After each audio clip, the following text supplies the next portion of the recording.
All right, so we got episode 6 of FootyFiles. I'm your host Eob and my co-host Eamon. And today we got a very special episode. We're doing start, bench, sell. So something a little different than we usually do. And Why is that, EO? Why are we? why are we doing that? Yeah. Well, we're taking a little break. Eamon's gonna be out of town. I'm gonna be out of town as well. Boo. But we still gotta get these episodes out for you guys. So doing a little special episode just to kind of keep it fresh and do something a little different. So we can just get straight into it. Yeah, I mean, to echo Eob's point, just for some logistics for y'all who are keeping up. So we'll be posting this Wednesday, obviously, for this match week. I believe we'll be looking at Manchester United, Manchester City.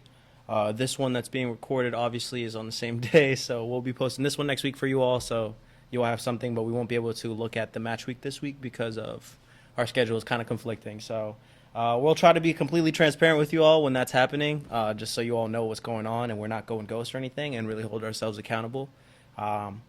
But yeah, in that sense, like, we're happy to do these kind of like fun games and things like that, like fun bits. So if you guys like this types of stuff, just make sure to put in the comments or let us know like what types of things you're trying to see, and we'll be sure to get into it.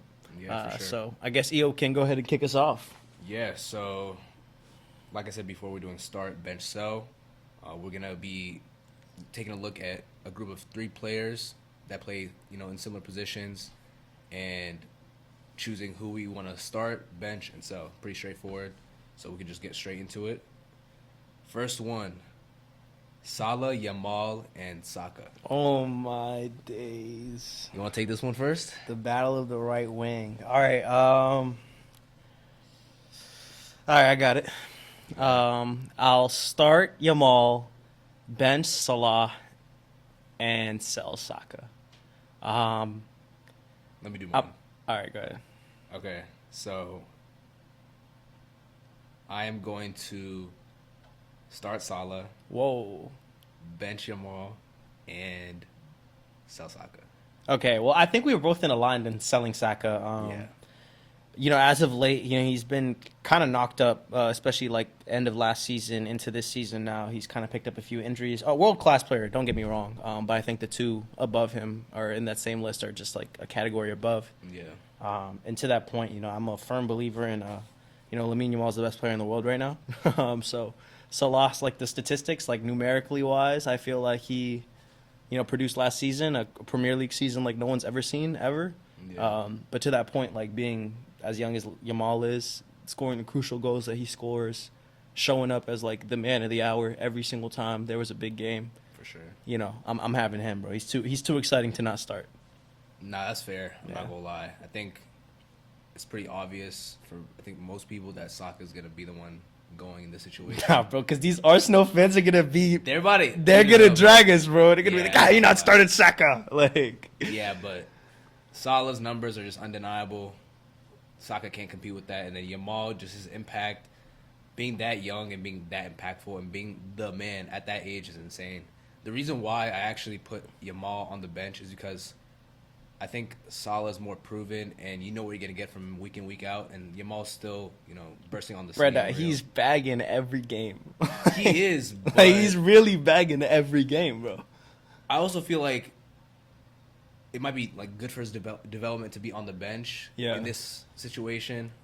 He's young, so he's still developing and stuff. And from what I know, it's probably not good for players that are young to play week in, week out, and it can affect their, I guess, development like later down in their career. 100. So, yeah, I think Salah and Yamal are like a decent way above Saka in this situation, but it's a toss up between the 2. Okay, that's fair. All right, move on. Yeah, on to the next one. We got Nuno Mendes, I know where this is going already. Koundé, and Cucurella. I mean, you know who I'm going first, but this one's pretty easy for me. There's no way. Start Cucurella, bench Nuno Mensch, sell Koundé. Whew.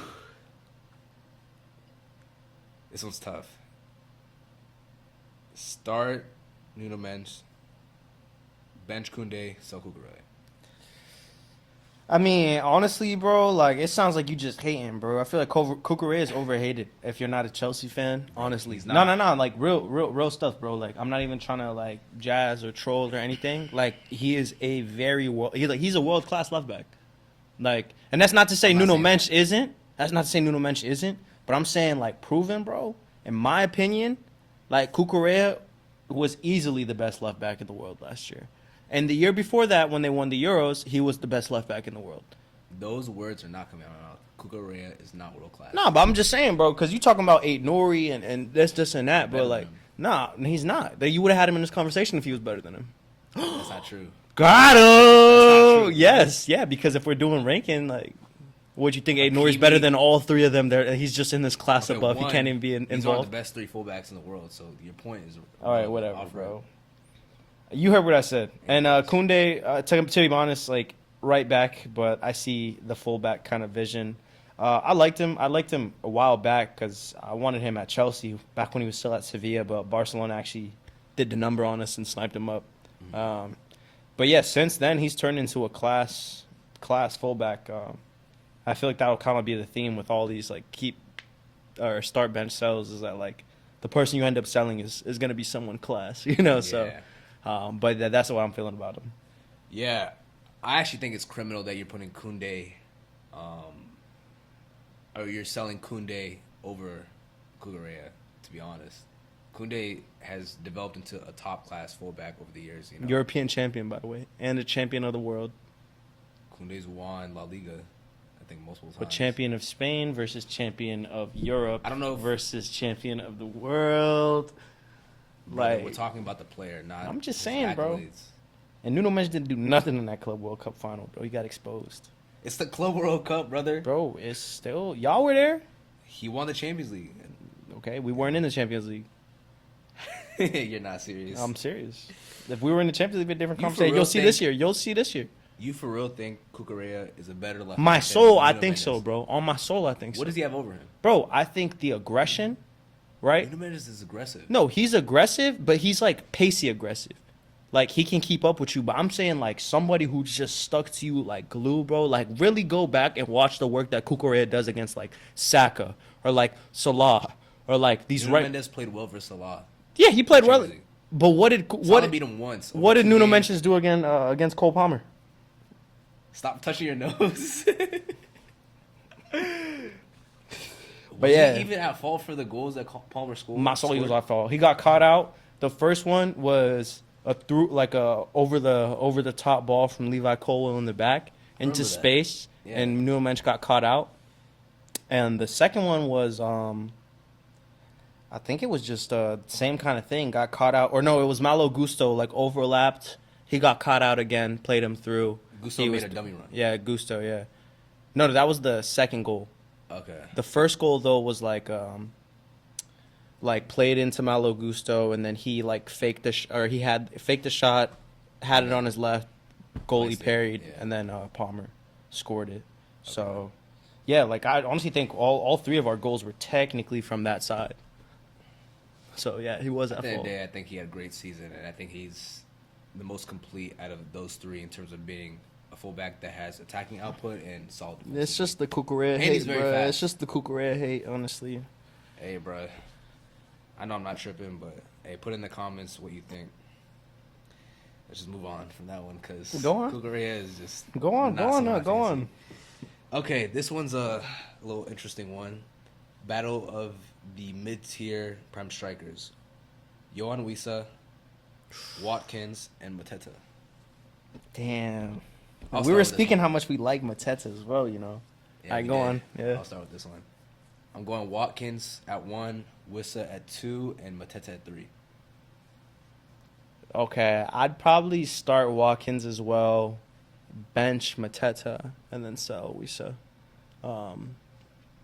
I think Mateta's just been in I mean, to be fair, all three of them have been in the Prem for time, but I just got a soft spot for Mateta. I feel I you. think he's a loyal player.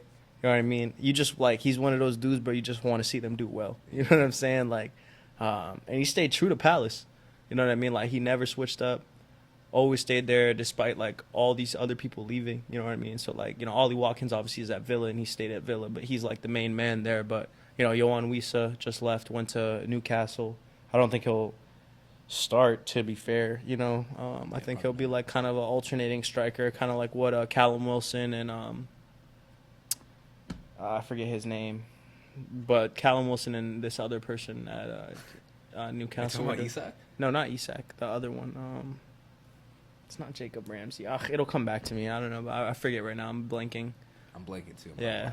But there was like rotational where Isak was like the clear starter, and I think that would be like Ultimata will be like the clear starter, and then Wissa will be like, obviously Newcastle has lots of games, so they'll be rotating that. So that's my order. Yeah, I mean, I don't really disagree with you too much. I think Watkins is a clear first in this situation. 2 seasons of either 20-plus goals or around there. And he had a big goal at the World Cup or Euros, I forgot. I think it was Euros. Yeah. Euros, last minute winner for England. So he's semi-final, Palmer assist. So I think he's... I'm just going to ignore it. It was a Palmer assist, though. It was. It was a Palmer assist. And they both came off the bench as well, 70th minute. That was a Southgate masterclass. Was it? Game. Yeah. But, I don't think those two words can go together. But yeah, I think Watkins is the clear starter in this situation. And then Wissa and Mateta are kind of a toss-up. I just went Wissa because he had a better season last season, and he also I think is more of a goal scorer than Mateta. That might be because he plays in a better team, but yeah, that was just kind of my line of thinking. But can't really argue with you. It's fair. But what you got? On to the next, we got Dembele, Rafinha, and Olise. Oof. That's tricky,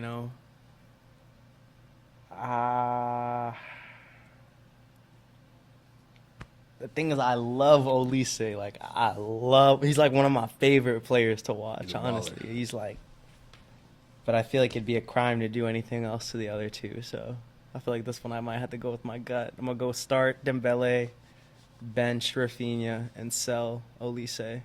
As much as I hate to say it, just off of pure form and Ballon d'Or rankings, those two were better this past season. Do I think the ceiling is a little bit higher for Olise? 100%. But as of right now, I'm gonna go with that. Yeah, spot on. Honestly, Dembele at 1, for sure. Definitely the starter in this dynamic. Rafinha is 2, and he's on the bench. Watch your step, bro. That boy's a baller. He is. But I do think Olise has a higher ceiling, but I'm still putting in Rafinha at 2. Okay. We're on the same time. Yeah, you can't really deny the season he had. So many just goals, assists, big moments. Won La Liga, obviously. Really established himself as one of the best players in the world last season. He was pretty good before that, too, at Leeds. And he had a decent season in his first season at Barcelona. But, yeah, he has to go at 2, and Olise, unfortunately, has to be sold. I guess you're going to get a good amount of money for him because he's young, if you think about it from that sense. But I mean, Palace did, right? It does hurt to put him at 3. I think I'm like, dang, that's so harsh. 2 years from now, I think we can come back to this conversation and definitely have him as possibly a starter, honestly. Yeah, honestly, even before Dembele started picking up the form that he did, I feel like he could have made the case. But yeah, Dembele really cemented himself in the second half of the season. Yeah, 100%. All right. On to the next one. Luis Diaz, Mbuemo, and Barcola. Oof. It's a tricky one. I think I'd probably go in that order. I'd probably start Diaz, bench Mbuemo, and sell Barcola. You are bugging. I love Barcola, honestly. I really do. But I think off of, pure production, he is still younger, and, he does make some silly mistakes sometimes. As twitchy, as quick as he is, he's bright. I think he's, honestly, the other side of the... if Olise is, the right-wing version, he's, the left-wing version. You know what I mean? The same caliber of player on the right and left wing for France, So, in the same light, obviously, I think Olise is, a crazy baller. I think Barcola is, a crazy baller, but he's even younger than Olise, Yeah, he's a baller. So, in that regard, Mbuemo, been in the Prem for years and scored double digits in the Prem for multiple seasons. That's a very difficult thing to do. Not a lot of people can say that they did that. So he's obviously going to be my bench. And then to start, you got to go with Diaz. Diaz has been in the Prem, did his work for Liverpool. Now he's coming to Bayern, doing his work over there. Mind you, he was doing this work for Liverpool while being their lowest paid player. Was he Lowest actually? paid 55K? player. Yeah, 55K a week for Luis Diaz doing that, producing as much as he did. So I don't know, man. And now we're seeing at Bayern, and Chelsea will see this week when we play them. But Reece James is gonna have his hands full. Honestly, I'm gonna go Barcola and Buemo and Diaz. So I'm completely flipping it. Wow, that's crazy.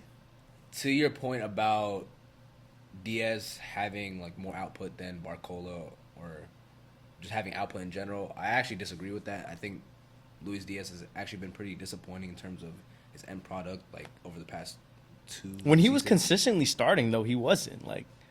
I think he's just a hot and cold player. He's a streaky player. Like there's bits of the season where he's like on fire and he's getting talked about, but there goes like a few weeks, months where he That's doesn't do anything. Barcola, bro. Barcola's young though, and he also had a lot of goals and assists. I think he had over 40 last season. In all No, competitions. 40 is insane, bro. Over 40. Check it. You can look it up right now. I don't believe that. And that's like considering that he's not a refined player. Like he makes bad decisions. He misses big chances. You saw in the Champions League final. And he's still pulling up with those numbers. And he's not a starter week in, week out. So that's very impressive, even if it's in Ligue 1. So, yeah. I'm putting him at 1. His potential is also by far the highest out of all these players. Am I right? On the stats? I'm looking right now. Moment of truth right here.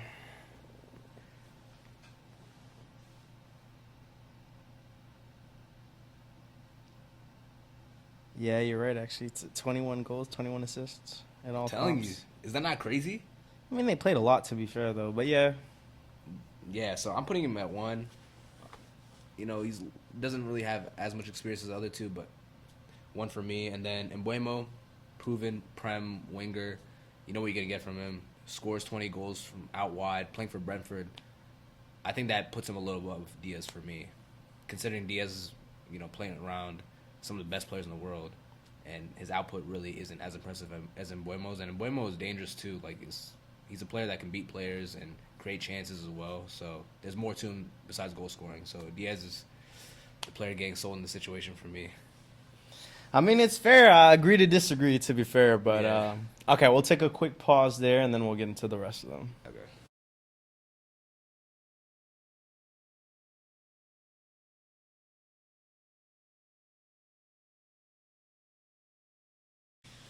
All right, so on to the next 3 players. We got Pedri, Bellingham, and Musiala. This is a common debate amongst This people. is a common debate, bro.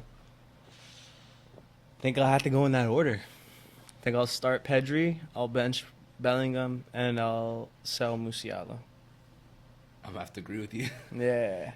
I think, obviously, like, Pedri, in my opinion, and, to Jude Bellingham's point, I think he has the potential to be 1. Like, there are people who can make the argument for both of them at 1, or Pedri at 1, or Bellingham at 1. Yeah. But just off of solely consistency, obviously Bellingham, I think, almost did himself a disservice coming to Real Madrid and producing as much as he did, because then he got people, the fan base, accustomed to seeing 20 goals and 20 assists normally from a midfielder. Yeah. So then when he played last season and he was like more traditionally like an 8 as opposed to like this like 10 role or like a, almost like a false 9 that Yeah. first season he was at Madrid, he was really orchestrating, did a great job in the midfield. Like, I think he played arguably better in the midfield than he did like his first season, but he just wasn't really in those attacking positions as he You weren't was like seeing the it first. on You weren't seeing it as the much stat like on sheet. the stat sheet, yeah. So, all like the casual fans like switched up on Bellingham, like, oh yeah, like nah, he sucks, or like he did have like a few games where he was definitely stinking it up a little bit, but to that point, Pedri, I don't think Pedri's ever had less than like an 8 out of 10. Like, I think he's brilliant, genuinely brilliant, like. Yeah. Like the reincarnation of like a Iniesta or like a Xavi type brilliant. Like, honestly. Yeah. I think those two, are a little bit above Musiala in terms of levels, but Pedri is just so consistent and so reliable week in, week out. So you got to put him at 1. Bellingham as well, very impactful player, but I think he lacks a little bit in terms of his ability, like to keep the ball and be a traditional midfielder compared to Pedri. Interesting.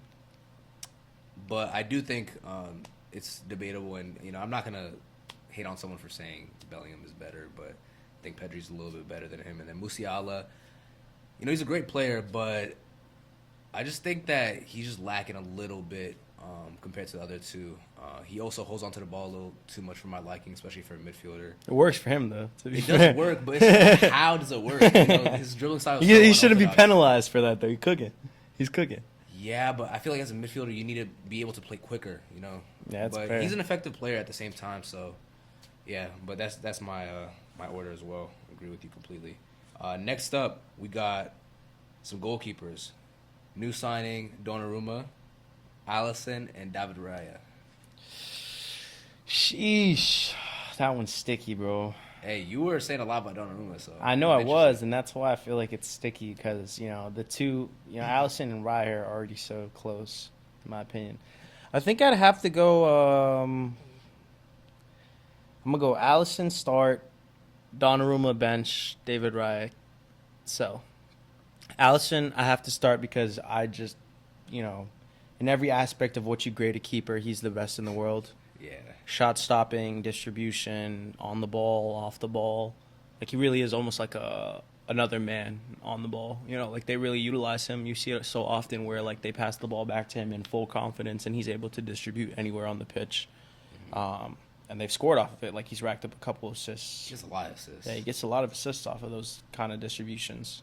And then from, second, I'm going to go Donnarumma because, what Pep say? He's so tall. He's so big. He's And then so he tall. He winked after. That was OD, bro. This Yeah, guy's not but serious. 6'5", bro, proven goalkeeper, played in Italy. He's only played for big clubs when you think about it. Played for PSG and won everything with them. Played in Italy and won everything with them. Or not everything, but won a Euro with Italy. Still only 26. I feel like people only forget that. Like, this dude has the career that he's had, and he's still 26, And purely off shot stopping ability, I've seen him make some insane saves that I can't say in full confidence that David Raya can make. Even though Raya is a great keeper, I think he's amazing, but he's not 6'5", moving like Donnarumma, though, So, like I said, this is just one of those ones that it's tricky, but someone's got to get sold, and that's just David Raya in this situation for me. Yeah, I think Alisson's by far the best keeper in the world, for sure. And it's basically a battle of who's going to be on the bench. The race This for one's second. tricky. Yeah. This one's tricky. I'm going to go Raya just about because I think he's a little more reliable and he makes less mistakes, which I value a lot. It's because I think Arsenal goalkeeping- doesn't make mistakes. It's not because he doesn't, though. You know what I mean? But he saves the shots that he faces. I that he guess, should be yeah. that he should be saving. So I'm going to edge it to him. Bro. Oh, my God. Not this again. Anyways, I think Donnarumma last season did have a great Champions League run. But I think he was a little questionable in the league, and I don't think people really talk about that. And even if you flash back to his previous seasons at PSG, people were giving him a lot of stick. I don't know if people just don't remember or they just are quick to jump on the new boat. He was making mistakes. He wasn't like this loved goalkeeper that was rated as top 3 in the world for a lot of his time in PSG. I think the Champions League performances last season against like Arsenal and some of those Champions League games really made people kind of forget about all those moments where he was a little, I guess, questionable. He had his like Onana moments for sure. So I'm gonna just give it to Raya just about. But I do think Donnarumma, if he has a good season in Man City, can probably edge. Oh my God, are you gonna geek again? Nah, I'm just like, This guy, bro. But I think if he does have a good season with Man City, I might give it to him just about over Raya. okay, fair. Okay, so on to the next one. Garnacho, Madueke, Doku. Ooh, this one's sticky, man. This one's tricky. I'm gonna, honestly, like, I am a strong Madueke advocate. You are. I like him a lot. I think he's really bright, and I think people are starting to see that now in Saka's absence because he really has been Arsenal's best player and in recent weeks. So in that regard, as much as I want to show love to my Chelsea boys, and I like Garnacho. I want to see him prove himself and make a name for himself at Chelsea. You didn't like Garnacho when he was at Man United. Yeah, but he's one of us now. So what now? You know what I'm saying? So now He picked a side and he's over here now. You know what I'm saying? I rate him. I didn't say he was bad.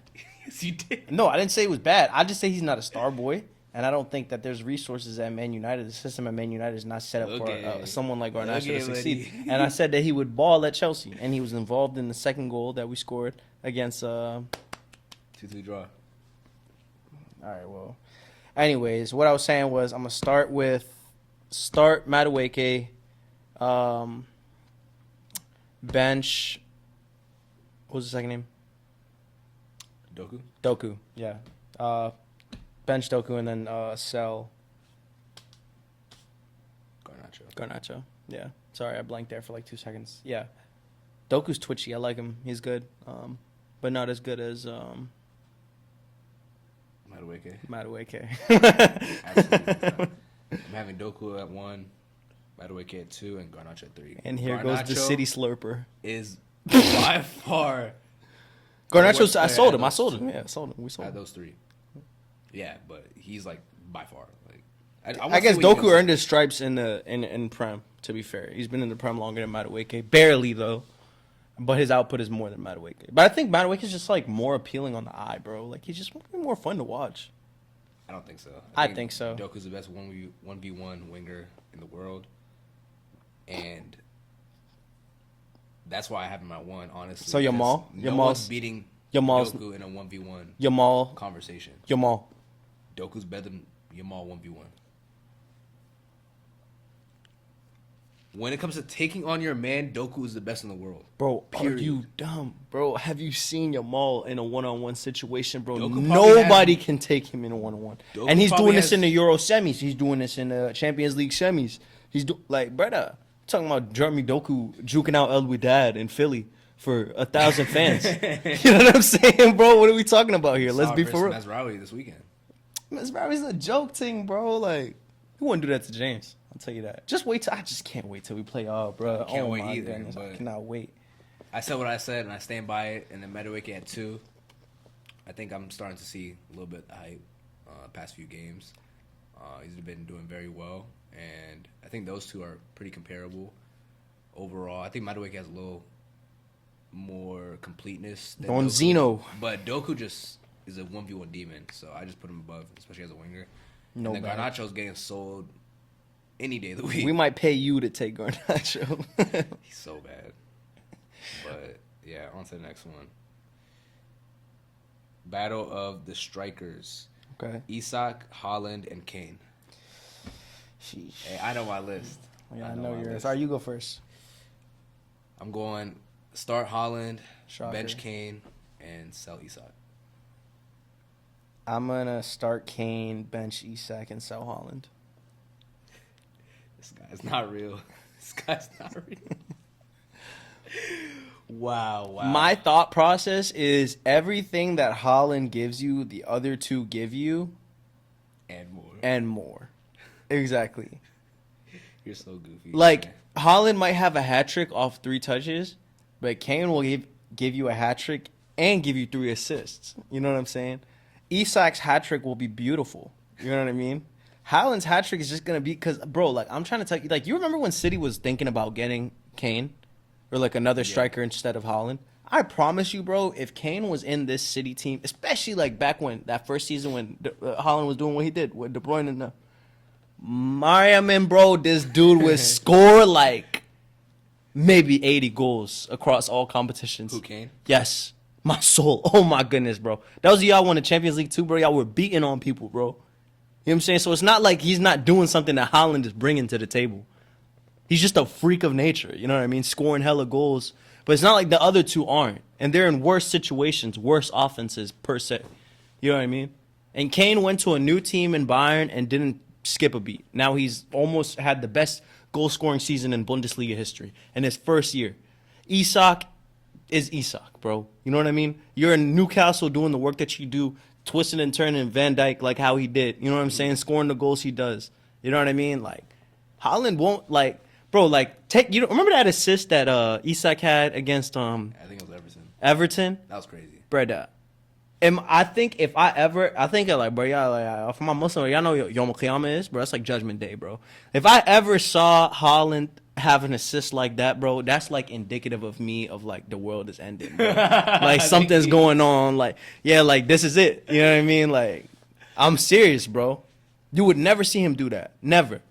Nah, I agree with you, but that's not what you judge a striker on. All right, go on. I mean, that's my explanation. That's what I think. Like, I think I agree with your point about maybe Kane being a better fit for City and maybe possibly scoring more goals in those City teams just based off the fact that Kane excels in the box and he was probably a more complete player at that point in time or a complete striker. But I think overall as a striker, Haaland is just a freak of nature. Physically, he's going to outpace you. He's going to outstrength you. His positioning is unbelievable.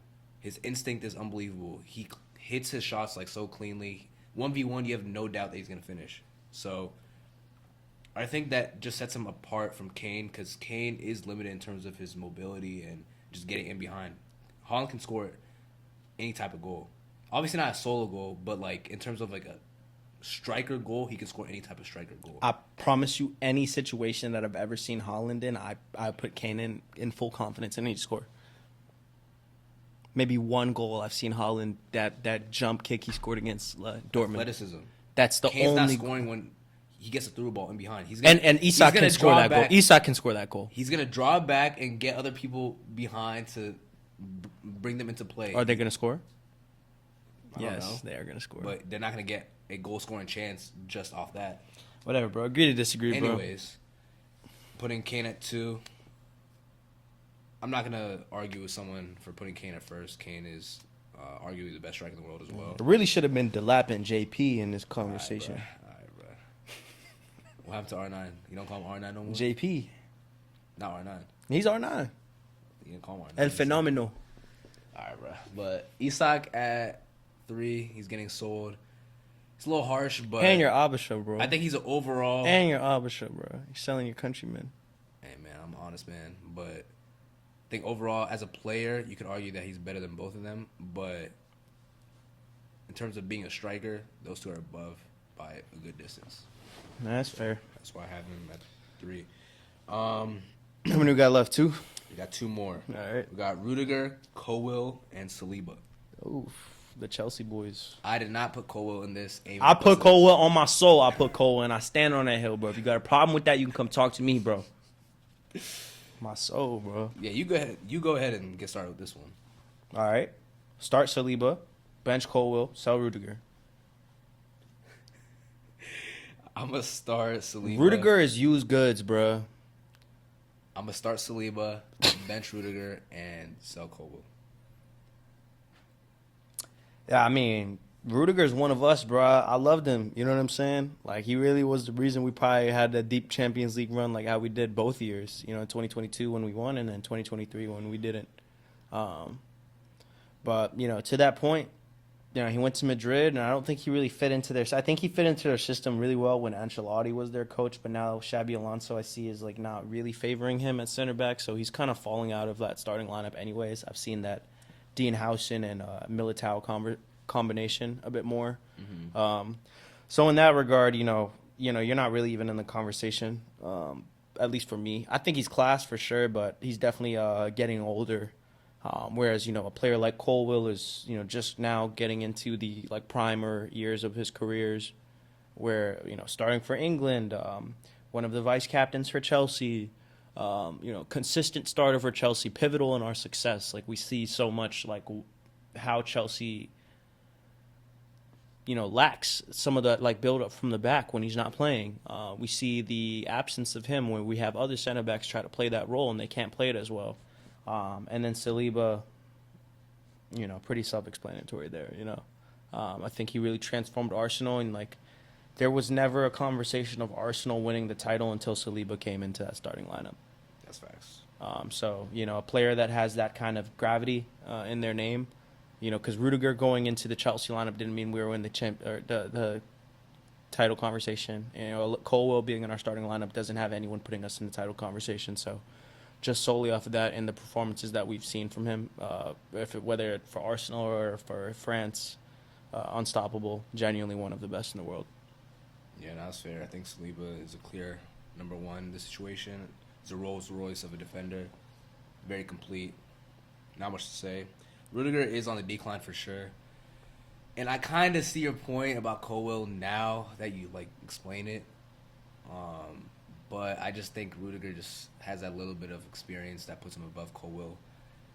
In 1-2 years from now, we could have a different conversation for sure. But for now, I'm going to put Rudiger on the bench and then sell Colwill. But definitely subject to change. I've been waiting for this last one, man. I've been waiting for this last one. Bad. Yeah, this is a special one. It's a little bit of a throwback. Prime Reece James. So Reece James right now. No. What? Because he's in his prime. Do you actually think so? Nah. Okay, all right. I was about to say. Prime Reece James, Prime Trent, and Prime Walker. This one's tough. It is, man. It is really tough. This one's tough. I think it's tough too because right back versus this modern day right back are two very different conversations, and I think Kyle Walker came up playing a very traditional right back, which he excelled at.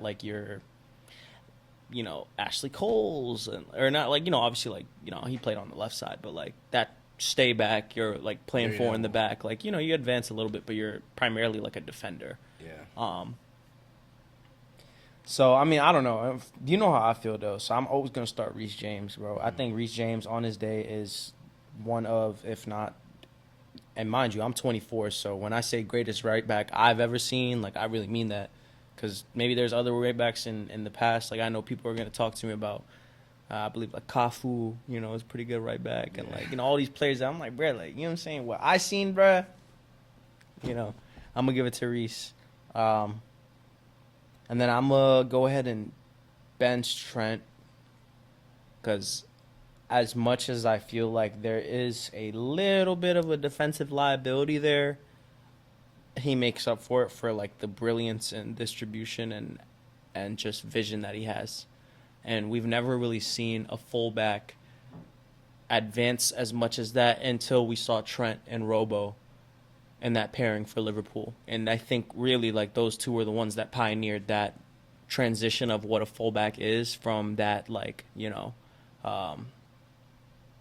obviously right back, old school right back, left back where you're overlapping, you're still attacking and stuff, but Trent really revolutionized that position in my opinion and transformed it into maybe this inverted double pivot or you're on free kicks, you're advancing so much as to play in the midfield, you're the heart and beat and soul of the team or whatever it might be. So in that regard I got to have him second. And then Kyle Walker, as much as I think he's a great player, not a great person, but a great player, but yeah, he's got to be third for me in this, even though he's the most proven and has the longest career for sure, but he's got to be third for me here. Yeah, so I'm putting Reece James at 1, starting him for sure. I think he has the best of both worlds from Trent and Walker, I'll be honest. The one thing that goes against him is that he doesn't play enough, so we haven't seen it as much as the other two. But if you can get him for a full season, he's the best out of the three. Honestly, a lot of Walker's career, I thought Walker was better than Trent, but now looking at it in hindsight, I do think Trent is going to be on the bench for me now because he just impacts the game more than Walker. And although he does have the defensive liability aspect to his game, I think he offers you so much going forward, and he impacts the game going forward and wins you games to the point where you just kind of let that slide. And especially if you have a center back like Van Dijk covering you, I think it's a liability that is worth having. The risk. Yeah, so I'm going to bench Arnold, and then Walker, unfortunately, is getting sold. But I do rate him very highly. It's just those two just have a little bit more to their game. That's fair. So, yeah, that concludes this episode of Start, Bench, Sell. But, yeah, let us know for sure if you guys want to do or want us to do any more, special episodes where we have some games or just talk about things that are a little bit different than your typical match weeks, just going over games. And if you have any ideas, let us know. We're always open to that. And you have any closing remarks? Love.